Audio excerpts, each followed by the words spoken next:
I'm just starting to edit my video and I realized I forgot to mention I have a new promo code from rangefinder.com.hk. The promo code is for free shipping worldwide via Fedex on all new and used camera and lenses. Now there's a few reasons for this video. The first one being I'm testing the Panasonic S9. I've just purchased the S9 and that has my 35mm f1.8 lens attached to it. And the B cam, which is the S5 Mark II. That's normally my A cam. I'm testing the S9 and the S5 just to see if the footage matches up. I think it will because they've both been shot in Vlog, so they should match up fine. The second reason is my studio and office, my home studio and office I should say, is almost finished. It's taken quite a while to get this done. And that's why I haven't had many videos out in the last year, because it's been pretty hard to set up each time for a video when I don't have walls or power down here. It's been really difficult to set everything up. Now it's all done. Well, it's 95% done. I've got carpet, I've got furniture, I've got walls, I've got power, and I've got lights. I've got everything. So this part looks the same because I like this setup, but the rest of it looks completely different. And the third reason for this video, and it's why you clicked on this video, I want to do a quick update on this lens, which is the Light Lens Lab 35mm f2 8 element. It's a replica of an original Leica lens. I have done a review video on this. If you want to check that out, there'll be a link to it down below and it will pop up here somewhere. I took this lens with me to the UK, Hong Kong. I went to Hong Kong, the UK, and then Japan. Didn't get much time to shoot really in Hong Kong or the UK because I was visiting family. But Japan I had a couple of days to myself, so I shot mostly with this lens on my M11P.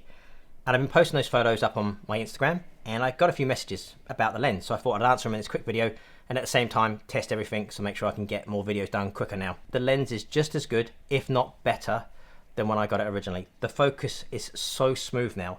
It's so nice to focus with this lens, and the aperture is the same. It's got these nice soft clicks to it. There's no play in this lens. It's not loosened up, and I've used it quite a bit, I have to say. It's held up really well. It is a really nice lens to use.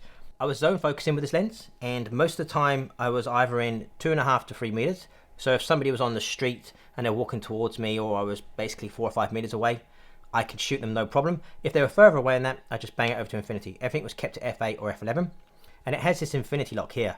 So you put it over, you can't put it back to push this little button in, but I actually focus like this, so it's not a problem for me because I just push my finger and it unlocks. I got so used to that infinity lock, I didn't even know it was there anymore. It's just a really nice lens to shoot with. It's held up really well, it's ultra smooth, and it's one of my favorite lenses to shoot with. If you want to find out more about this lens, check out my other video because I do go into how the lens is constructed and everything else. It does have a unique look to it. It does replicate the original Leica lens. So if you want the sharpest clinical lens, this is not for you. This has a character, and I like the character on this lens. It's never bothered me. It is very sharp actually at f8. You'll see by the photos in a minute. They were shot at f8 or f11. It is really sharp and it has a really distinctive look to it. So there will be another video coming out soon with this lens on my MP because I plan to shoot more film in 2025. I didn't actually shoot any film last year. I planned to shoot film, but I just didn't get around to it. 2025 going to be more film related videos on the channel, and there'll actually be a video on that's down there, which is a film scanner which I bought in Japan, and I brought it back with me in my luggage. And I'm going to do a whole video about what I bought, how I bought it, why I bought it, and how I got it back to New Zealand. So if you want to see that video, hit the subscribe button, hit the little bell icon I think you got to do. So that video will be coming soon. Definitely more videos coming soon. So you can see a slideshow now shot with this lens and my M11P. Most of the photos are from Ginza in Tokyo. And if you want to check out my Instagram, I've put a link to it down below. I'm posting on there all the time now. So you can see photos, and you can see reels, and you can see stories. So if you want to check that out, there's a link to it down below. As always, thank you so much for watching.